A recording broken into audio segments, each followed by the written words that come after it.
Hey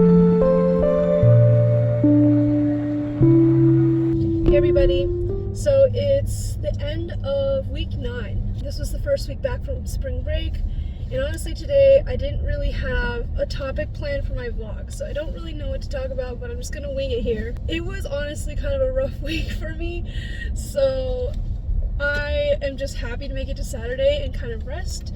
So today I'm just gonna go out and treat myself to some lunch and talk to you guys about what went on in my week. So as I previously mentioned, my first class on legal terminology came to an end. This week was the last proper week of work for my second half semester length class, which was editing legal documents. So you could say that this week my second class came to an end.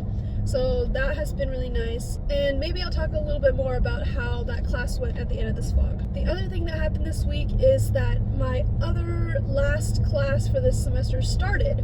So one of them is starting on the halfway mark, but it's only 1 credit, so I was banking on that being nothing. And luckily it is nothing. I'm so happy to open it up and find out it's not even a whole half semester. It's only 4 weeks, and there's like 2 of the tiniest assignments you've ever seen each week. So it's like, it's really nothing. It's called Introduction to like Court Reporting and Captioning or something like that. It's like really basic stuff that I think I've already researched over and over again already. But I think I'm just gonna copy it and steal the content for this week's vlog, because this week the content for that mini class was what kind of professions can you do in stenography. And so I thought I'd just use this vlog to run down all the different types of employment that people who learn how to do stenography can do. Because I think one of the strangest things about stenography is that even though it's a very specialized skill and it's in demand, I don't think awareness is very high about what it is, and a lot of people don't know what stenographers do. And certainly I didn't know before I started going down this path. So I was really interested to find all of that out about stenography, and maybe I can help spread that info to other people through this vlog. Okay, I'll see you at lunch. This is one of my favorite comfort meals. Like when I had a hard week of studying or just a hard week in general, I feel like, oh, this is such a nice meal to have. It's got like the yummy meat and the rice, just tons of rice, the salad. So it's like, it's so nice. I really love it. And the bread. Finish! Alright, so I decided I'm not going to talk while I eat, so I finished eating and I'm just outside. Okay, but let me explain. There's basically 4 different types of jobs that stenographers do. The first is working in courts as an official court reporter.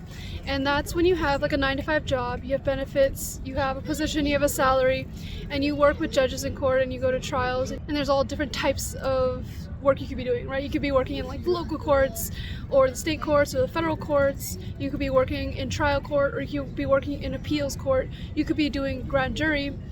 There's lots of different types of things that are happening in court that need stenographers for all of it. And one of the reasons that stenographers are in such high demand right now is because a lot of the women who were hired 40, 50 years ago to do this job are all retiring now. And the retirement rate is not matching the rate of graduation from schools. And I do want to talk about that graduation rate another time. But that is one of the reasons there's a huge need for stenographers in the courts right now. So that's the most obvious job. The second one is the freelance reporter. And they'll take depositions and other things that are not in the court specifically, but they will usually have their notary public and be able to swear in witnesses and obviously take down the record and keep it official. The way that works is that you take jobs by the job, and so you can control how much work you do, when you do it, and you have a lot of flexibility in that aspect. The main difference is that freelance reporters are usually independent contractors, so you are your own business and you have to run all of that and do all the extra stuff that comes along with that. But yeah, you get paid for your time reporting, plus extra copies of the transcripts that anybody may order. What usually happens is you become an independent contractor at a court reporting agency, and when lawyers need a deposition taken down or something, they'll call the agency and to assign them a court reporter. The third type of job is broadcast captioning. So on TV, there's a lot of recorded programs, right? There's TV shows and so on, and those are usually captioned in advance. So when you turn on the CC button, it like shows the captions, and someone's like programmed that in advance because it was recorded. However, there's a lot of live TV, such as the news or sports or like a political party's national convention, or maybe the inauguration, or any live events that are on TV. So how do you get CC for those? It looks magical, but actually behind every news broadcast and every sports game, there is a human typing that out, usually on a stenography machine. And I think there's just like really low awareness about that. I didn't really know it was human either. You know, most people think it's just kind of magic, or maybe it's AI or something. But yeah, that's one of the things you can do with stenography. And in comparison to reporting for courts, there's no need to prepare a transcript afterwards or anything like that. So all that after editing work that you do have to do with court transcripts, you don't have in broadcast captioning. And the fourth main type of job is cart captioning. And cart captioning is basically access, mainly for deaf and hard of hearing people. For example, at events, maybe there's a museum tour, or at a college class, like there's a deaf student at college. In order to hear what the professor is saying or what a presenter is saying at an event, cart captioners can write down what is being said live and display it on a laptop screen or similar screen so that anybody who needs the captions to understand what's going on can be included in whatever's happening. So I think that type of work is also really cool because you get to directly help other people who need it. In the class this week, we also learned about some side adjacent jobs such as transcription, which you do not have to do stenography for, but you can. And there's also scoping and proofreading, which are steps in the process of polishing a transcript after you take it down in court or something. So basically there will be mistakes in the way you typed, and a scopist will be able to help you correct those mistakes because they understand how the steno language works. And a proofreader just really makes sure that the final document is perfect and ready to go. Okay. I just wanted to keep that short, and honestly that's all I've got. But I hope that gives you an overview of what stenographers actually do, because I sure wasn't aware of how they affected my daily life. Alright, so last I'll end on a recap of my week.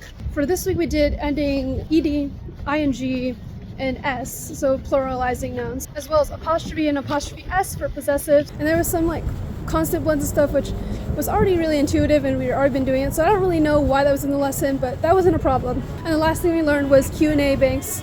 I mean, it's just a single stroke to learn, so it wasn't very hard, but I found it interesting how they don't duplicate punctuation at the end, and I wonder if that behavior is replicable in Clover or not. So that was what we covered in theory this week. And then, as I said, for legal documents, I just wanted to touch on how that went. Overall, I thought the class was mostly well organized. The teacher had a really high-tech way of assigning the assignments through the course website. Like, you would do each assignment and they would unlock each other, which was kind of interesting. And then there was basically documents each week of rules that you had to follow to complete the assignments. One irony that I found is basically that she treated the punctuation rules in the documents as if they were a perfect system that you could follow to a T, and it's something that you could perfect. And a lot of her notes were like encouraging us to strive for perfection and get everything single thing right, which was kind of discouraging because, first of all, proofreading is something you just can't get perfect, even no matter how you try. You tried your best and you still got mistakes in there. And I think that was the same for her because she had mistakes in her assignments, she had mistakes in her messages, and it just felt a little ironic when she was like, you gotta check your messages and your assignments for perfection when hers weren't perfect. So you kind of get the idea of why it would have been annoying to hear that from her when she couldn't get it right herself. For me, I didn't find the assignments too difficult. I mean, I generally understood the rules, I was able to apply them. I think punctuation is a social construct, so I just thought of it as learning the set of rules that's used in court. But I don't really think punctuation rules are absolute. But I didn't really have a problem with her until I started talking to my friends in a group chat and talking about their experiences in the class as well. And I found that she was treating them quite differently. And that kind of really put me off, to be honest. I think overall, even when I made mistakes, she wasn't very helpful in that she wouldn't really explain how and why you did something wrong, other than just saying you did it wrong, you should read the lesson again, you didn't read it good enough. And that's often not the reason someone got something wrong. And the last gripe that we had with her was that she would dock a single point for each error you made on the proofreading assignment. And that sounds like, okay, 1 point, that's fine. But if you make the same mistake multiple times, for example, she'll dock you every time for that one mistake. And of course you're going to make that mistake multiple times because you are going to be consistent throughout the document. And so if you make one mistake, the same decision 10 times, you'll be docked 10 times for that mistake, which was kind of insane. And, you know, I think it would have been more fair to dock once or maybe twice at most for the same mistake. If you have a phrase that is set off by commas, for example, you have a comma before and after, of course, so that is one decision you make to not include 2 commas. But for that mistake, it would cost twice. It would cost 2 points because there are 2 commas you missed. So other than those things, the class wasn't too bad, and I'm glad to have it over. Anyways, I had a really rough week, kind of stressful towards the end. Among other things, like I had a tractor trailer switch lanes into like the back of my car. I also started lifting some super light weights at the gym, which made me really sore. So like physically I was not there. Emotionally I was stressed out this week, so I'm just happy to get to the end of the week, but I'm all good. Theory's going fine. I'm doing a lot of extra stuff on the side for studying steno. Korean study is not going so fine, and like the test is approaching. I am having anxiety to say the least, but that's the end of my week, and I'll see you next time. Super overpriced donut, but it tastes good.